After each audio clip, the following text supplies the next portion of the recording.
At the company dinner, my boyfriend's childhood sweetheart accused me of stealing her diamond bracelet. In front of everyone, she rummaged through my bag messily. When I proposed checking the surveillance to clear my name, my boyfriend Michael Smith sneered, "Emma Johnson, even if your mom is sick and you need money urgently, you can't steal things." Because of this sentence, everyone thought I was a thief. I was isolated by colleagues and mocked by his childhood sweetheart. Later, I left quietly with my mother. But my high and mighty CEO boyfriend spent 5 years desperately searching for me. Back in the private room, everyone looked at me strangely.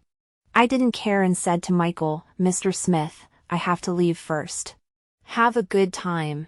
The hospital had just called, saying my mom was depressed after chemotherapy and needed me to accompany her. His childhood sweetheart Sarah Williams blocked me. "Emma Johnson, are you in a hurry to dispose of stolen goods now?" I was confused. "What stolen goods?" "Stop pretending. You're a thief who stole my diamond bracelet." I frowned at her. "Sarah, I don't know anything about the bracelet, and I didn't steal it." Sarah looked at me contemptuously. "We all went to watch the song and dance performance just now, and you were the only one staying in the private room. Who else could it be?" I didn't go to the performance because I was worried about my mom's illness and had no mood to enjoy it. Everything needs evidence. Your baseless slander can make me sue you for defamation. Sarah eyed my bag. "You stole my bracelet and now want to dispose of it. I bet the bracelet is still in your bag." She ordered, "Open your bag for me to check." "Sarah, that's just your assumption. I said I didn't take it, and you have no right to search my bag. You're clearly afraid." She snatched my canvas bag, unzipped it, and dumped it upside down. A thick stack of medical records for my mom's treatment scattered to the floor. Already depressed by my mom's illness, I exploded at being treated so disrespectfully. I snatched the bag back and snapped, "Sarah, do you have any manners at all?" Sarah knelt down and rummaged through the papers, pulling out a sparkling blue diamond bracelet. She held it up to me sarcastically. "Emma, what do you say now? You're a thief." I was stunned, looking at the bracelet in her hand. "I don't know. I didn't steal it." Sarah scoffed. "The bracelet was in your bag. If you didn't steal it, did it jump in by itself?" A colleague said, "Is there a misunderstanding? I've worked with Emma for 2 years, and I don't think she's that kind of person." Sarah retorted, "You can't judge a person by their appearance. It's only been 2 years. If she pretends, how would you know?" After a moment of panic, I calmed down. The bracelet wasn't stolen by me, so someone must have planted it. The only person with a grudge against me here was Sarah, Michael's childhood sweetheart who'd returned from the US a month ago and targeted me since day one. I looked up at the corner camera, checked the surveillance. "I also want to know how your bracelet ended up in my bag." Sarah challenged. "Fine, check it. Let's see how you, the thief crying thief, will explain." Just then, a colleague pointed to the plug. "Look, the surveillance plug in this room is pulled out." I glared at Sarah. No wonder she wasn't flustered. She'd prepared this. Sarah immediately turned the tables. "Emma, you must have pulled the plug.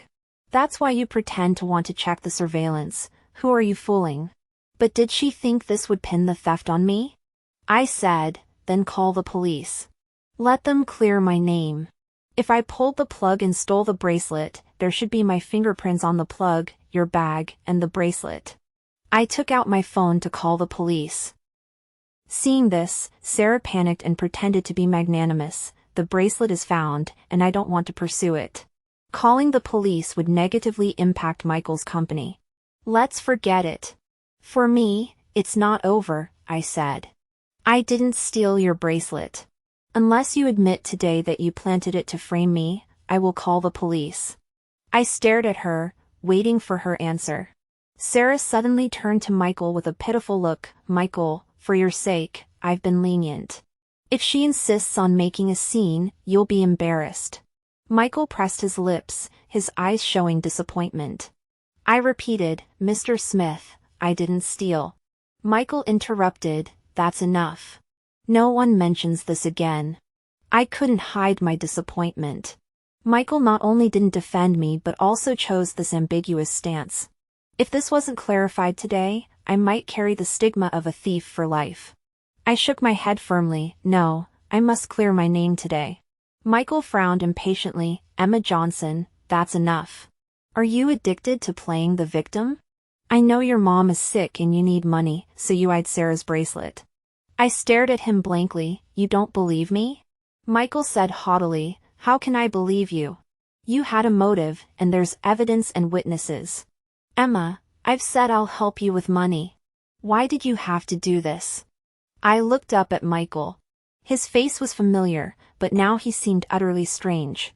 As the company CEO, Michael's words made others immediately turn against me. Unbelievable, a thief in our company. What a disgrace. I knew she was dishonest. My rose tea kept disappearing. She must have stolen it. She takes any advantage. I strongly suggest firing her. Fire her.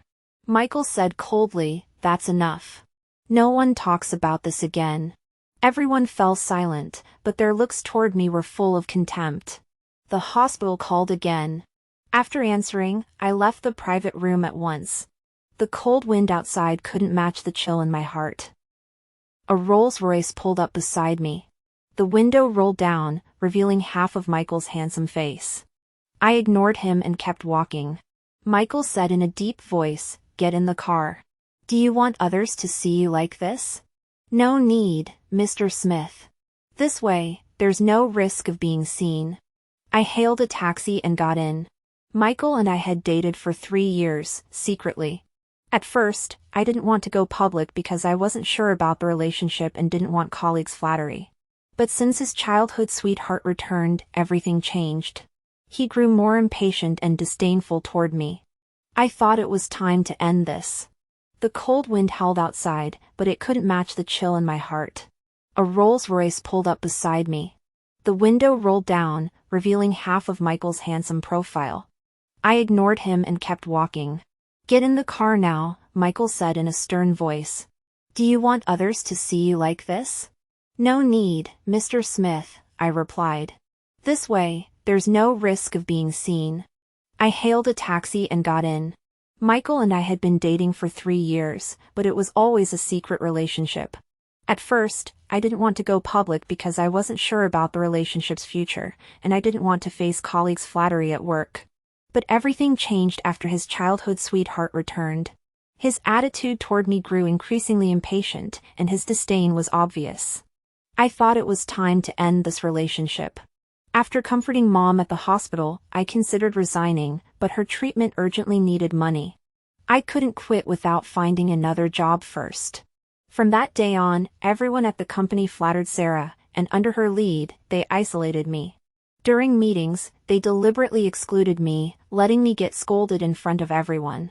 Water stains would mysteriously appear on my seat. At mealtimes, only cold leftovers were left for me. In just a week, I lost several pounds. One noon, after delivering documents upstairs, I saw a group of people blocking the company entrance, pointing at my mom. What do you think about Emma Johnson stealing at work? One asked. They say if a child is bad, the father is to blame. I heard Emma grew up without a father. She must have learned to steal from you, her mother. Mom defended me pale-faced, saying I'd been a well-behaved child and would never steal. She added that though she had little education, she'd never teach me to do wrong. But everyone treated her words as a joke, mocking and jeering relentlessly. Someone pushed Mom. Weak from long-term chemotherapy, she fell to the ground instantly, and the lunchbox in her hand spilled everywhere. I rushed over, shoving the crowd away. Get back! All of you, get away! The person who pushed her said nonchalantly, I just gave her a light push. She fell on purpose. Maybe you two are so poor you're trying to scam people. I grabbed her collar. My mom has a tumor. If anything happens to her today, I won't let you go. If she's sick, she should stay in the hospital. Why come out to cause trouble? Mom had always been my soft spot. I raised my hand to strike, but she grabbed my wrist. Emma, don't. We depended on each other since I was little, with no one to rely on. Mom feared I'd cause trouble and offend others. Finally, I didn't hit the woman, just pushed her away harshly. I looked at Mom. Are you okay? Do you feel any pain? She shook her head. I'm fine. Then she said guiltily, I spilled the food I made for you. It's all my fault. I'll make it again when we get home. The day before, when I visited Mom in the hospital, she saw how thin I was and blamed herself for dragging me down, telling me to stop spending money on her treatment. I told her I just missed her cooking badly and that when she got better, she had to cook for me every day to make me plump and healthy. Unexpectedly, today she'd made my favorite 4-happiness meatballs. I could imagine how much effort she'd put into cooking them despite her weak, sick body. I picked up a meatball that had fallen to the ground, took a bite, and said, Mom's cooking is still so delicious. Mom grew anxious, tears welling up. Emma, don't eat that. Wait, I'll make new ones at home. Just then, a black Rolls-Royce stopped. Sarah stepped out of the passenger seat, glanced at me, and said to Michael in the driver's seat, Michael, the company doesn't have a rule forcing people to eat garbage off the ground, does it? Michael got out, his face livid, and looked at Mom and me with disgust. First, he dispersed the crowd, then snapped at me angrily, Emma Johnson, how have I mistreated you? First, you steal, and now you're eating garbage. Whose face are you slapping? I looked at him with full disappointment. Michael, I didn't steal, and this isn't garbage, it's food my mom made for me. Mom also explained anxiously, Emma would never steal. There must be a misunderstanding. She wouldn't. Michael walked away with a cold face. Mom chased after him to explain, but he dodged her in disgust and entered the company without looking back. Watching Michael's back, my heart sank again. Was this the man I'd loved for 3 years? Mom was so overwhelmed that she fainted. I called 911 immediately and rushed her to the hospital. After emergency treatment, she was out of danger.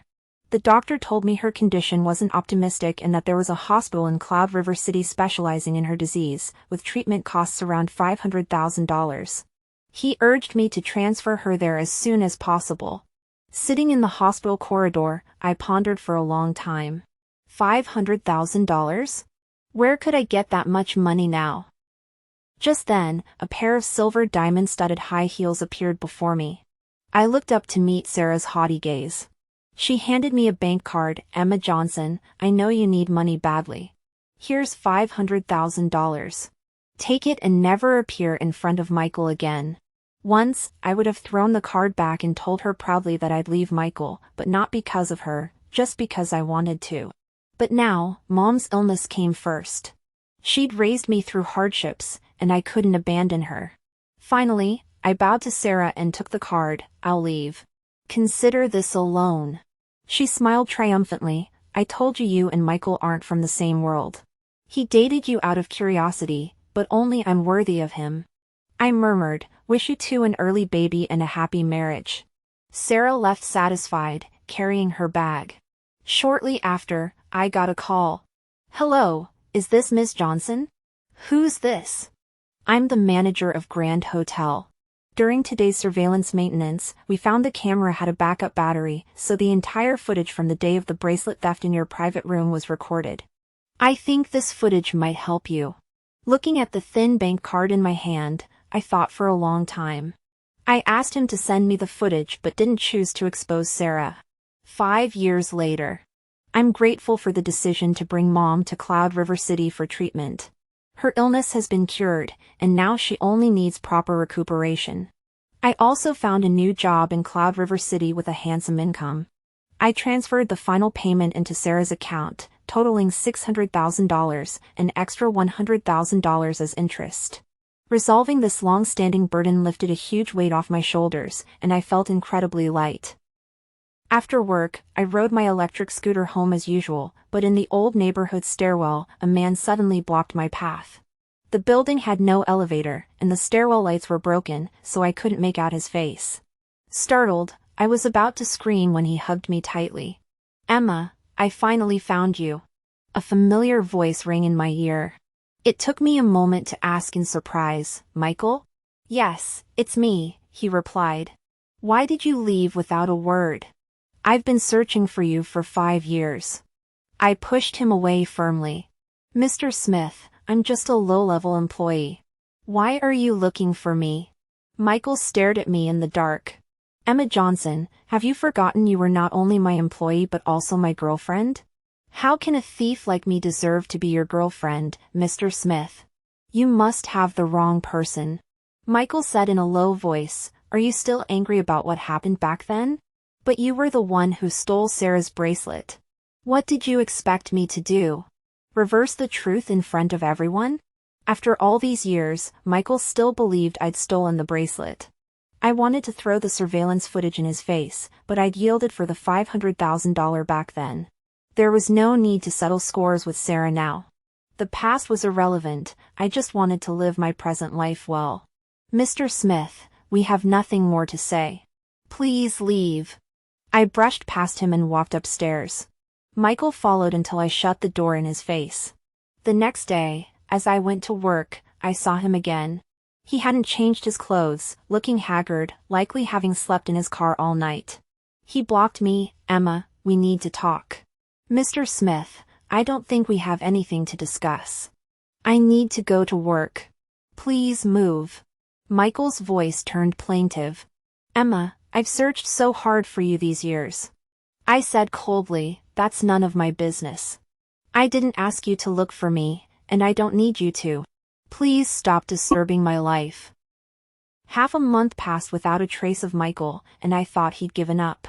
But he became our company's partner and insisted that I join the project manager for business negotiations at his company. I refused immediately, asking someone else to go instead. Manager Chin persuaded me, Emma, signing this deal means a $200,000 bonus, you can improve your mom's life. Her words tempted me. Mom had raised me through hardships and suffered so much from her illness, she'd never lived a comfortable life. With $200,000, our quality of life would improve drastically. Manager Chin added, Emma, you've worked hard these years. Everyone has noticed, and the leadership appreciates you. But if you refuse this job over personal issues, what about your promotion chances? She had a point.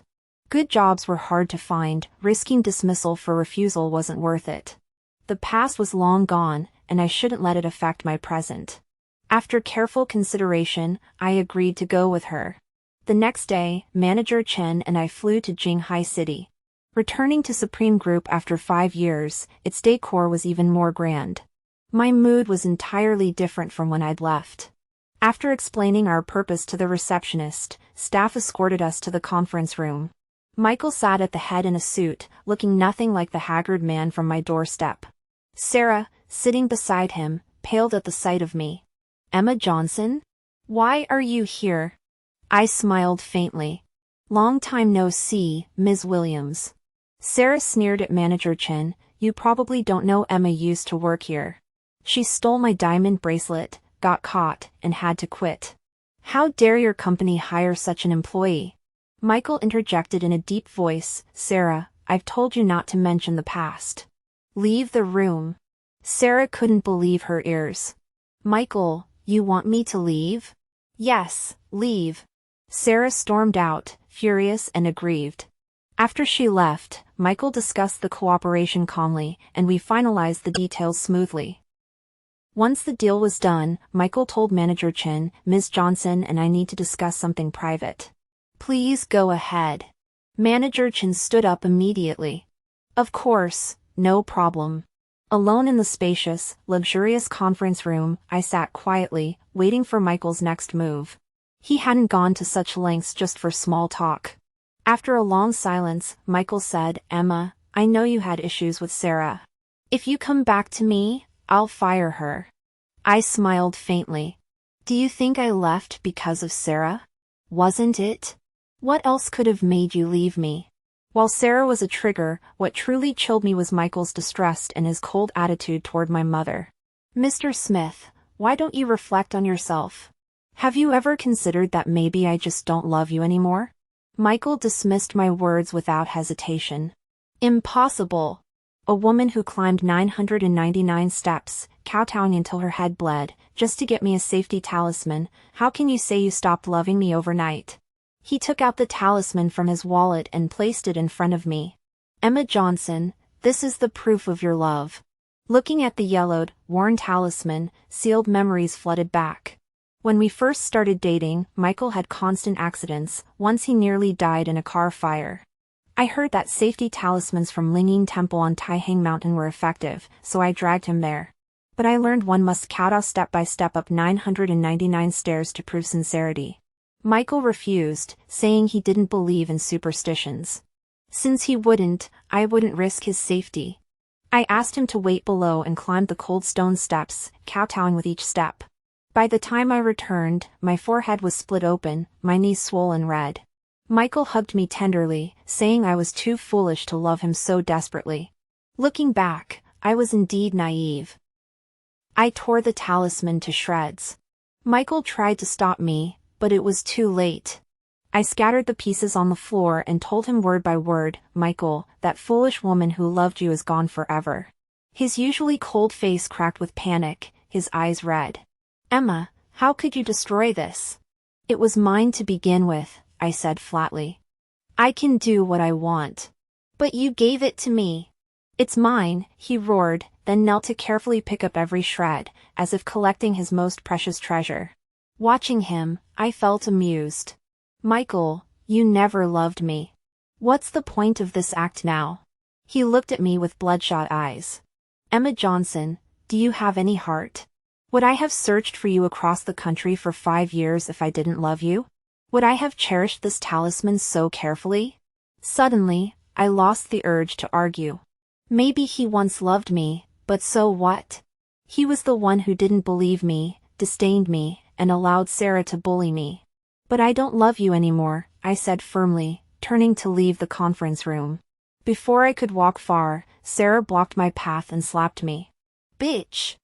I told you never to show up near Michael." I wiped the blood from my lip and slapped her back hard. Sarah fell to the ground, stunned.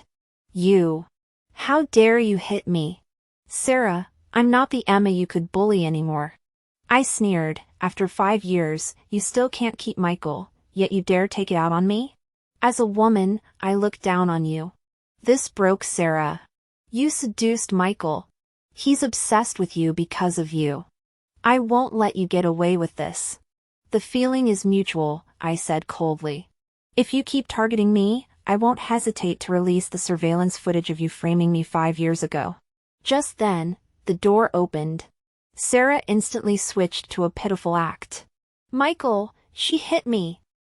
Michael glanced at Sarah on the ground, then focused on my swollen cheek, reaching out to touch it. I swatted his hand away and left without looking back. For days, Michael summoned me to the company under the pretense of business talks, repeating that he forgave my departure and wanted me back. He even fired Sarah to prove his resolve, but I ignored him. My mind was on the $200,000 bonus, renting a brighter apartment, buying Mom new clothes, taking her to eat steak. "Emma Johnson, are you listening?" "Emma!" Michael's shout snapped me back.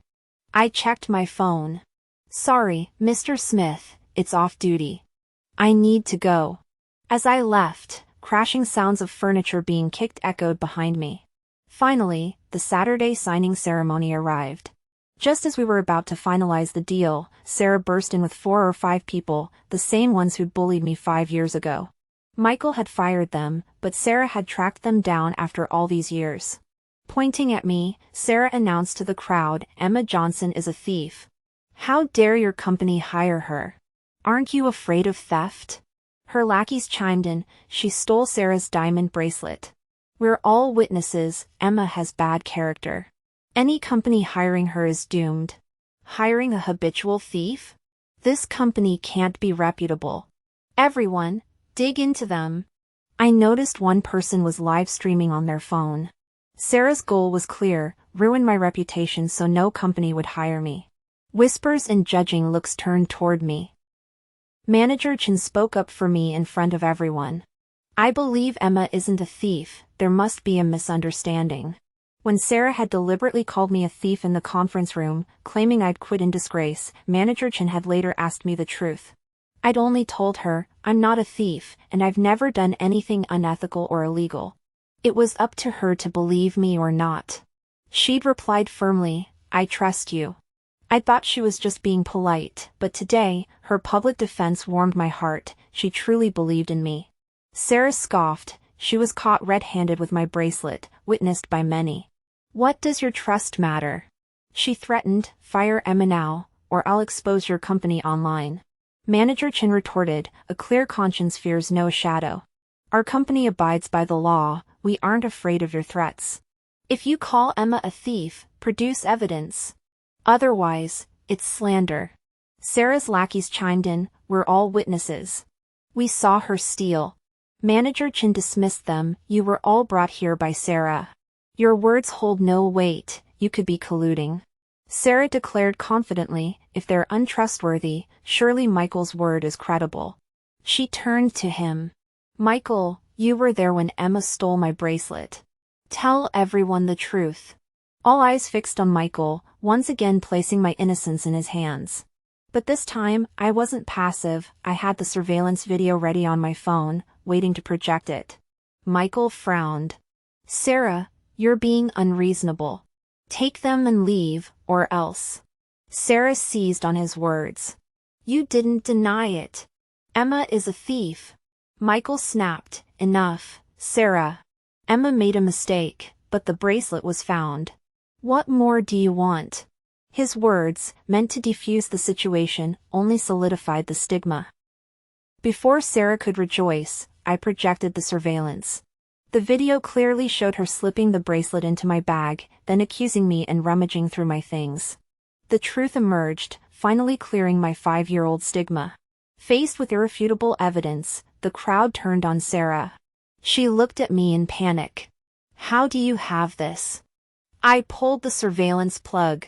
You pulled the plug, but it runs on both power and battery, I said. She demanded, why didn't you release this earlier? I planned to never show it, I replied. You gave me $500,000 to leave Michael, which saved my mom's life. I repaid you with interest, but you kept harassing me. Whispers erupted, so she was the one framing others. She looks young, but her intentions are vicious. Whoever marries her is cursed. Raised as a pampered princess, Sarah couldn't bear the criticism and fled screaming. Michael looked at me with guilt. Emma, I'm sorry. I never thought Sarah staged this. I didn't want to discuss it, it was meaningless. Mr. Smith, let's sign the contract. After signing, I left immediately, flying back to Cloud River City with Manager Chin that afternoon. Thereafter, Michael flew to Cloud River City weekly, begging for forgiveness. He stubbornly believed his persistence would win me back. But through Manager Chen's matchmaker efforts, I'd started dating her son, Sean Chen. On my wedding day to Sean, a disheveled Michael knocked on my door, handing me a red marriage talisman. Emma, I stayed up all night to get this. Don't marry Sean, stay with me. I took the talisman, and hope lit his eyes. Then I tore it to pieces before him. Michael, our connection is over. Stop harassing me. Harassing? He couldn't believe the word. Yes, I nodded. I'm getting married. What else would you call this? Michael stared at me long before leaving in despair. I happily married Sean. Later, I learned that after Michael left my wedding, Sarah had harassed him again. In a fit of anger, he'd rammed his car into hers, leaving Sarah paraplegic and himself sentenced to 10 years in prison. Hearing this, I felt a mix of sadness and relief, relieved to have escaped their toxic drama and built a happy family of my own.